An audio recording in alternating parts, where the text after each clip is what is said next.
So here we are today. This is our setup for some extra bass for these Tundras. So as you know, these early Tundras, especially 2001 to 2003, they didn't really come with a full double cab. They only had extended cabs. So a lot of people, they'll just put two 12-inch subwoofers on the seat, and they'll just basically lose all capability of seating back here. They actually sell this kit on Amazon for these trucks that's really amazing, where it just basically takes up this storage compartment. Super easy to install. It houses two 8-inch subwoofers, and we went with kicker because they're a little cheaper, but they still sound good. And the nice thing about this is it's super close to where you can put your amp. So we just it's kind of messy right now. We kind of ran the wires under the carpet directly into this, but it's just kind of floating there. Kind of a messy wire job for now, but you know, it'll work. You can just put your amp under the seat, this right here, and then it looks pretty clean in here. You can't even tell that there's wiring, really.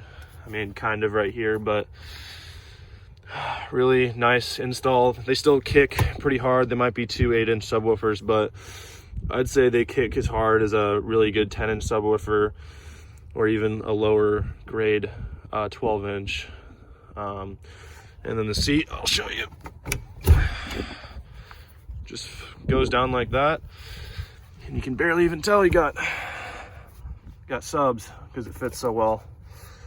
I definitely recommend doing this, and then also going with a touch screen from Pioneer, especially to help make this truck sound better and kind of add some more bass to it. So this is the new stereo we decided to go with. The reason we went with this one as opposed to other ones, I'll show you what another type of stereo you can go with for this truck. This is a 2001 Toyota Tundra. We put this stereo, it's touch, screen and everything. Really brings it, you know, to this turn of the century. This is the new stereo we went with. It really helps modernize the interior of this truck.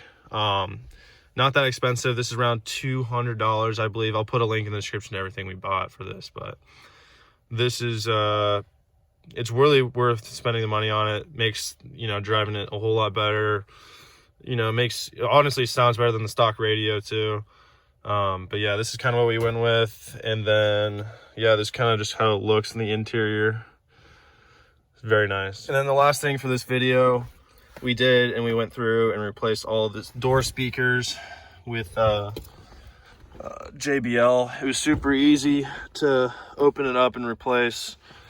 You might run into issues with cracking of the door parts because this one's a 2001, so it's pretty old, but it worked out pretty well. And I would do a sound test to show you how good the subs are and the speakers are, but in reality, you're only going to be playing it through YouTube, and you're not going to really be able to hear the subwoofers, so there's not really any point to a sound test. I'll just tell you, two 8-inch subs, speakers, and a head unit will go a long way and really bring this truck, you know, to modern times. So this is my other truck. Unfortunately, this one's a 94 GMC Sierra K1500.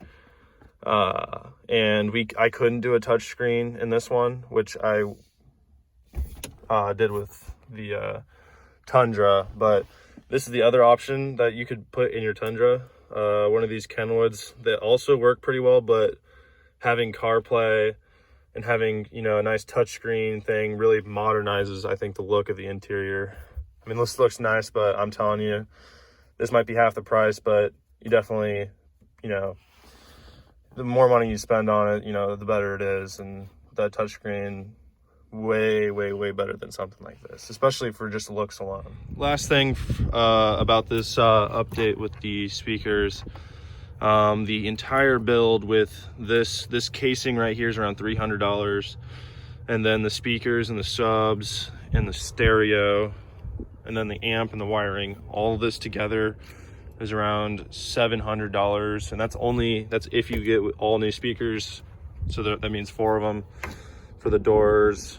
But I definitely think it's $700 well spent, but the total price of it is between $700 and $1,000, just depending on if you have someone else install it. If you install it yourself, it'll be around $700, but it'll probably cost $200 to $300 in labor if you wanted someone to professionally install it and get a better wiring job than this. But I definitely say it's worth it.